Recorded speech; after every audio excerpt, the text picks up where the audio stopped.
Hi, I'm Michael Cauley. Today I'm going to help you understand how idealism disconnects you from your organization.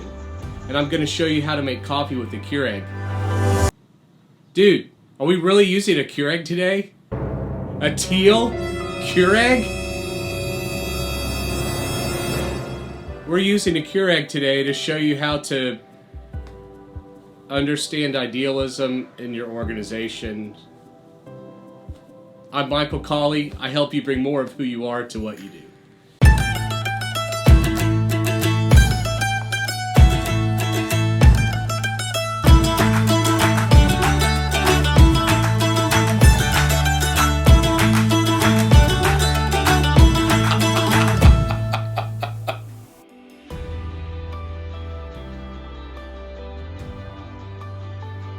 When I find myself with a Keurig, even a teal Keurig, as my only coffee making option, I'm gonna have to make it work. And so what I do is I have found that Pete's Major Dickinson's K-Cups are my favorite K-Cups. So when I'm at my parents' house, or if I'm visiting a friend, or what I'll do is I will go to the grocery store, buy some Major Dickinson's K-Cups, because at least I'm able to help them understand what a good K-Cup is, because for me, they do matter. But I am a coffee geek. And so what I'll do is I will pick up a pack of these K-Cups. They come in a pack of 10. And I grabbed these on sale for $8, which was great. And so what I'll do is I will take one K-Cup and I will brew it on the lowest setting, and then right immediately do a second K-Cup and brew it on the lowest setting.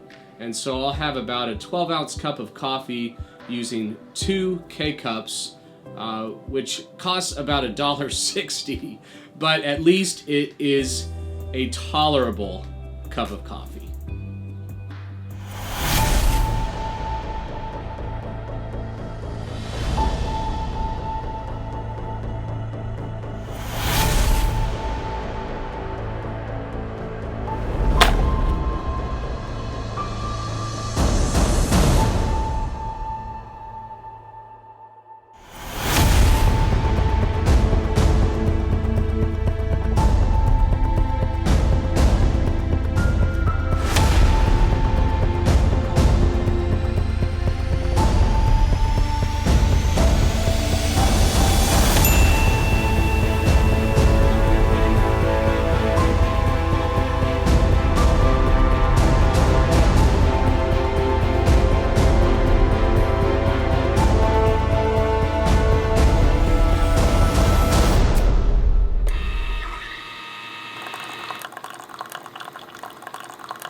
Oh, that's not good.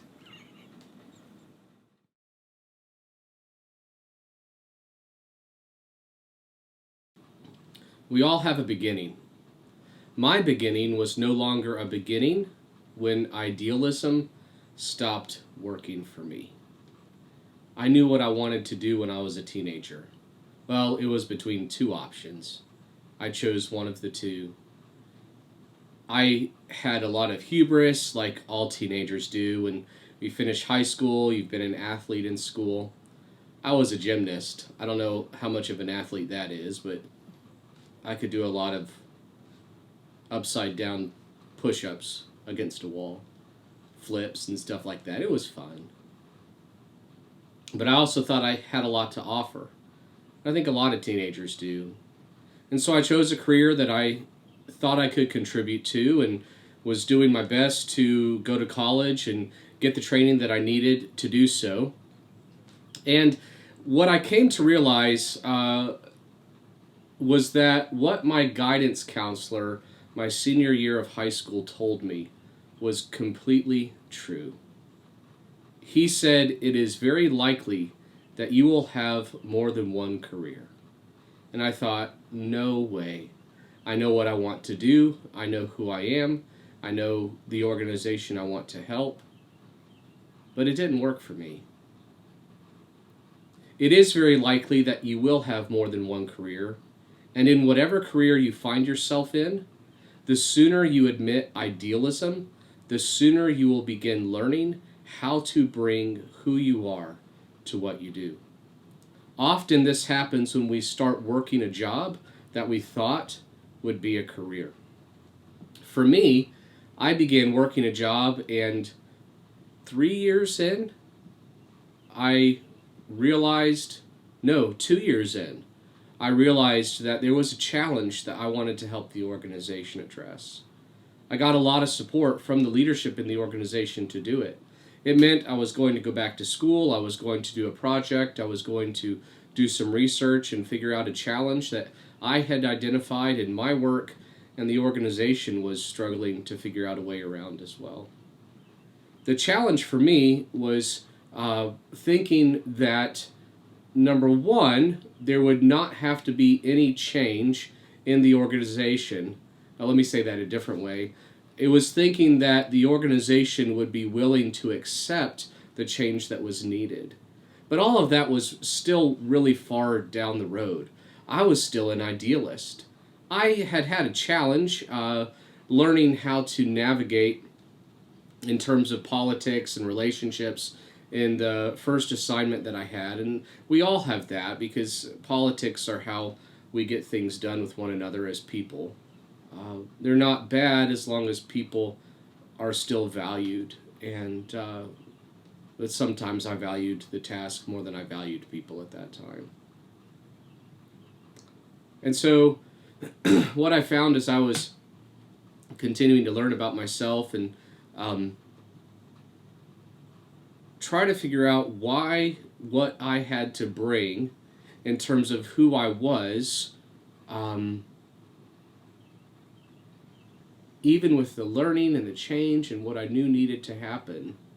This is nothing new. A lot of people understand and talk about how to, well, do they really understand? Because I didn't understand. I read books on change. I started reading John Cotter's Leading Change, which is still one of my favorite books on change, when I was 21 years old. And I still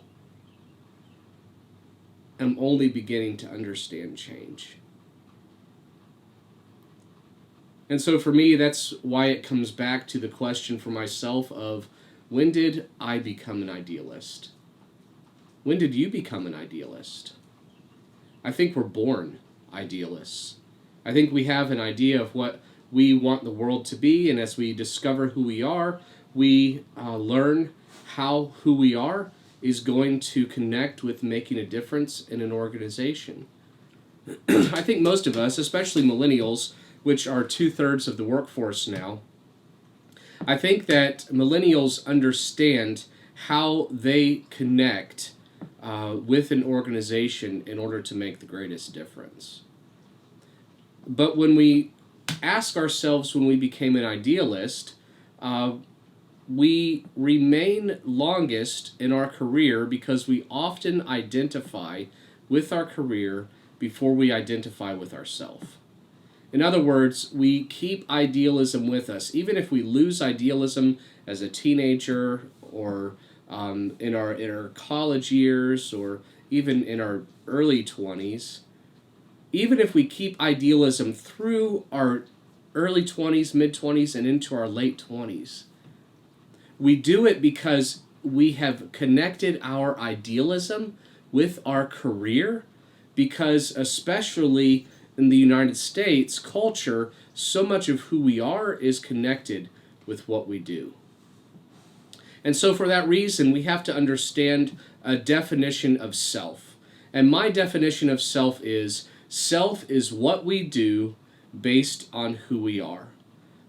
We still connect self with what we do, but we also bring who we are into that self. We all have a picture of who we are and who we will be when we enter a work environment, especially in our early career years. Idealism is both belief and feeling that our contribution is going to make a difference in the organizational system we have walked into, based first on who we are and then on what we do. So what do we do when who we are stops working for us in our organization? That's the question. And I have an answer in our next video when we begin to understand how to define ourselves. I'm Michael Cauley, and I help you bring more of who you are to what you do. If you've liked this video, please click like and subscribe and leave a comment below, and I will respond.